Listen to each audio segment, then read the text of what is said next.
যে যুদ্ধ কাঁপিয়ে দিয়েছিল পুরো বিশ্বকে।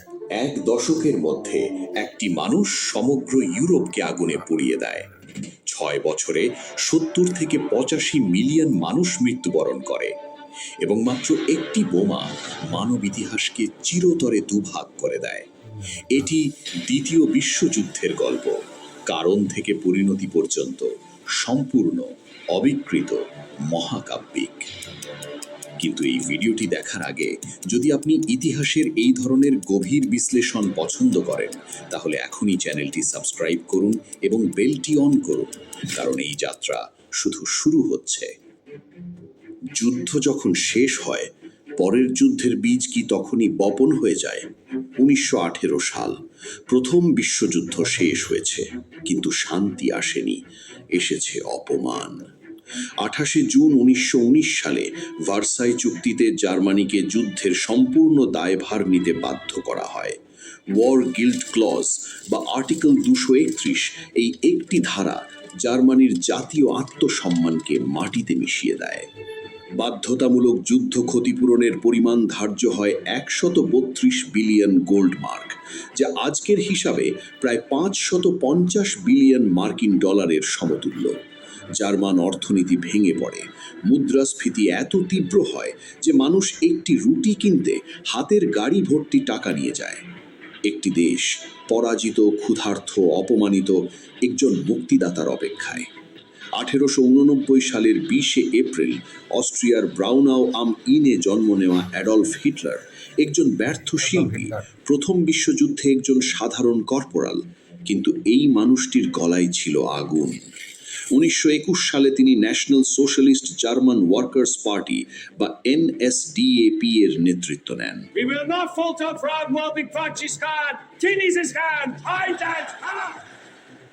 তার বক্তৃতায় ছিল জাদু, ক্রোধ, আশা এবং একটি শত্রু, ইহুদি, কমিউনিস্ট এবং নভেম্বরের বিশ্বাসঘাতকরা। 1933 সালের 30 জানুয়ারি হিটলার জার্মানির চ্যান্সেলর নিযুক্ত হন। মাত্র কয়েক মাসে তিনি সংসদীয় গণতন্ত্রকে ভেঙে একনায়কতন্ত্র প্রতিষ্ঠা করেন।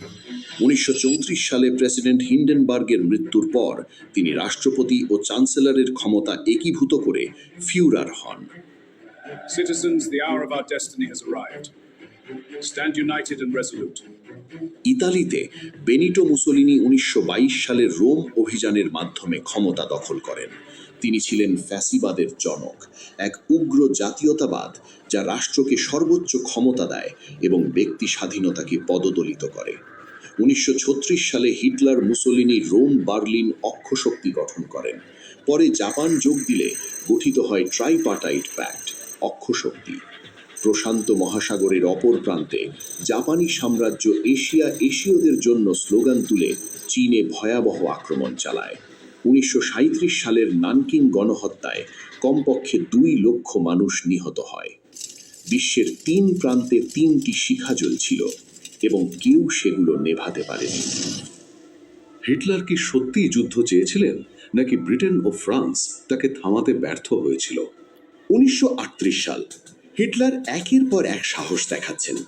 রাইনল্যান্ড পুনরায় দখল 1936, অস্ট্রিয়ার আনশলুস 1938, চেকোস্লোভাকিয়ার সুদেতেনল্যান্ড দখলের দাবি। ব্রিটেন ও ফ্রান্স শান্তির স্বার্থে প্রতিটি দাবি মেনে নেয়।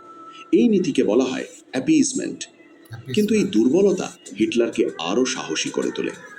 1939 সালের মার্চে হিটলার পুরো চেকোস্লোভাকিয়া দখল করে নেন, চুক্তি লঙ্ঘন করে। এবার মিত্রশক্তির টনক নড়ে। 1 সেপ্টেম্বর 1939 ভোর 4:45, জার্মান যুদ্ধজাহাজ স্লেজভিগ হলস্টাইন পোল্যান্ডের ওয়েস্টারপ্লাটে দুর্গে প্রথম গোলা ছোড়ে। একই সাথে 1.5 মিলিয়ন জার্মান সেনা পোল্যান্ডের সীমান্ত অতিক্রম করে।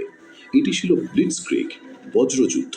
ট্যাঙ্ক, বিমান এবং মোটর চালিত পদাতিক বাহিনী একসাথে বিদ্যুৎ বেগে শত্রুপক্ষকে ছিন্ন ভিন্ন করে দেওয়ার কৌশল। 3 সেপ্টেম্বর ব্রিটেন এবং ফ্রান্স জার্মানির বিরুদ্ধে যুদ্ধ ঘোষণা করে, কিন্তু পোল্যান্ডের জন্য সাহায্য আসে না। 17 সেপ্টেম্বর সোভিয়েত ইউনিয়ন পূর্ব দিক থেকে আক্রমণ করে। হিটলার স্টালিন অ-আক্রমণ চুক্তি বা মলোটভ রিবেনট্রপ প্যাক্টের গোপন ধারা অনুযায়ী। 27 সেপ্টেম্বর, মাত্র 27 দিনে পোল্যান্ড আত্মসমর্পণ করে। পুলিশ অশ্বারোহী বাহিনী জার্মান ট্যাঙ্কের সামনে বর্ষা নিয়ে দাঁড়িয়েছিল। বীরত্ব ছিল, কিন্তু কোনো সুযোগ ছিল না। 10ই মে 1940 জার্মান বাহিনী পশ্চিম দিকে আঘাত হানে। ফ্রান্স বিশ্বাস করত তারা ম্যাজিনো লাইন একটি বিশাল দুর্গ শৃঙ্খল দ্বারা সুরক্ষিত, কিন্তু জার্মান সেনারা বেলজিয়াম ও আর্ডেন বনের মধ্য দিয়ে এই লাইনকে পাশ কাটিয়ে পেছন থেকে আক্রমণ করে। ব্রিটিশ ও ফরাসি বাহিনী ডানকার্কে আটকা পড়ে। 26শে মে থেকে 4 জুন পর্যন্ত অপারেশন ডাইনামোতে 3,38,000 সৈনিককে সমুদ্রপথে উদ্ধার করা হয়। জেলেদের ছোট নৌকা থেকে যুদ্ধজাহাজ সবকিছু ব্যবহার করে। 22শে জুন 1940 ফ্রান্স আত্মসমর্পণ করে। হিটলার সেই একই রেলকারে এই সন্ধিতে স্বাক্ষর করান, যেখানে 1918 সালে জার্মানি নতি স্বীকার করেছিল। ইচ্ছাকৃত প্রতিশোধ। পুরো ইউরোপ হিটলারের হাতে। এখন বাধা শুধু English Channel. Hitler Operation Sea Lion, Britain আক্রমণের পরিকল্পনা করেন, কিন্তু তার আগে আরএএফ অর্থাৎ রয়্যাল এয়ারফোর্সকে ধ্বংস করতে হবে। শুরু হয় ব্যাটল অফ ব্রিটেন, ইতিহাসের প্রথম বড় বায়ুযুদ্ধ। জার্মান লুফটওয়াফে ও ব্রিটিশ আরএএফ মুখোমুখি হয় আকাশে। উইনস্টন চার্চিল সংসদে বলেন, যে ভাষণ ইতিহাসে অমর, "We shall fight on the beaches, we shall never surrender." We shall fight on the beaches, we shall fight on the landing grounds, we shall fight in the hills, we shall never surrender. The blitz শুরু হয়। 57 রাত্রি ধরে লন্ডনে বোমাবর্ষণ, কিন্তু ব্রিটিশরা ভাঙেনি। October 1940 Hitler C lion স্থগিত করেন। ব্রিটেন টিকে থাকে। এই টিকে থাকাটাই ছিল যুদ্ধের প্রথম ভাগ। একটি সিদ্ধান্ত, ইউএসএসআর আক্রমণ, কি হিটলারের পতনের বীজ বপন করেছিল? 22শে জুন 1941 ভোর 3:15 3 মিলিয়নেরও বেশি জার্মান সেনা ইতিহাসের সবচেয়ে বড় স্থলাভিযান সোভিয়েত সীমান্ত অতিক্রম করে। সাথে 3,350টি ট্যাঙ্ক, 7,200 কামান এবং 2,000 যুদ্ধবিমান। হিটলার ভেবেছিলেন এটি একটি পচা দরজা, একটি লাথিতেই ভেঙে পড়বে। সোভিয়েত ইউনিয়নকে তিনি 3 মাসে পরাজিত করার পরিকল্পনা করেছিলেন।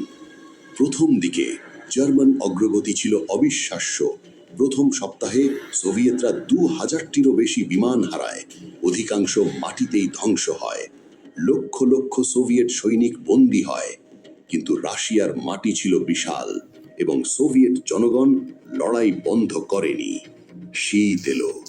জার্মান সেনারা -40°C আটকে পড়ল। অস্ত্র কাজ করছিল না, জ্বালানি জমে যাচ্ছিল।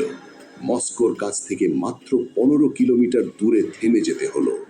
সোভিয়েট পাল্টা আঘাতে ডিসেম্বর 1941 জার্মানরা মস্কোর সামনে থেকে পিছু হটে। প্রথমবারের মতো হিটলারের বাহিনী পরাজিত হলো। একই সপ্তাহে পৃথিবীর অপর প্রান্তে 7 ডিসেম্বর 1941 রবিবার সকাল 7:48 হাওয়াই দ্বীপে মার্কিন নৌঘাঁটি পার্ল হারবারে 353টি জাপানি বিমান অতর্কিত আক্রমণ করে। 2 ঘন্টা 45 মিনিটে 4টি যুদ্ধজাহাজ ডুবে যায়, 4টি ক্ষতিগ্রস্ত হয়, 188টি বিমান ধ্বংস হয়, 2,403 জন আমেরিকান নিহত হয়। পরের দিন প্রেসিডেন্ট ফ্র্যাঙ্কলিন ডি রুজভেল্ট কংগ্রেসে ঘোষণা করলেন, "Yesterday, December 7th, 1941, a date which will live in infamy." America যুদ্ধে প্রবেশ করল এবং হিটলার অবিশ্বাস্যভাবে নিজেই আমেরিকার বিরুদ্ধে যুদ্ধ ঘোষণা করলেন। এই একটি সিদ্ধান্ত তার ভাগ্য নির্ধারণ করে দিল। স্তালিনগ্রাড, এই শহরটি শুধু ভৌগোলিক গুরুত্বের জন্য নয়, এর নামের জন্য লড়াই হয়েছিল। স্তালিনের শহর। 1942 সালের অগস্ট থেকে 1943 সালের ফেব্রুয়ারি পর্যন্ত চলে ইতিহাসের অন্যতম রক্তক্ষয়ী যুদ্ধ।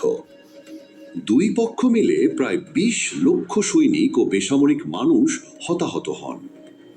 সোভিয়েত জেনারেল জুকোভের অপারেশন ইউরেনাস নভেম্বর 1942 সোভিয়েত বাহিনী রোমানিয়ান রক্ষা প্রাচীর ভেঙে দুদিক থেকে আঘাত করে জার্মান ষষ্ঠ আর্মিকে সম্পূর্ণ ঘিরে ফেলে। ফিল্ড মার্শাল পাউলাস 3 লক্ষ জার্মান সেনা নিয়ে আটকে পড়লেন। 2রা ফেব্রুয়ারি 1943 90,000 বেঁচে থাকা জার্মান সেনা আত্মসমর্পণ করল। স্তালিনগ্রাড ছিল পূর্ব রণাঙ্গনের টার্নিং পয়েন্ট। এরপর থেকে জার্মানরা আর পূর্বে এগোয়নি, শুধু পিছু হটেছে। প্রশান্ত মহাসাগরেও যুদ্ধের মোড় ঘুরছিল। 4 থেকে 7 জুন 1942 মিডওয়ের যুদ্ধে মার্কিন নৌবাহিনী জাপানের 4টি বিমানবাহী রণতরী ডুবিয়ে দেয়। কোড ব্রেকারদের সাহায্যে আমেরিকা জাপানি পরিকল্পনা আগেই জেনেছিল। এই যুদ্ধের পর জাপান আর প্রশান্ত মহাসাগরে কখনো আধিপত্য ফিরে পায়নি। ইতিহাসের সবচেয়ে বড় সামরিক অভিযান শুরু হলো একটি মিথ্যা দিয়ে, কিন্তু জয় হলো সত্যের।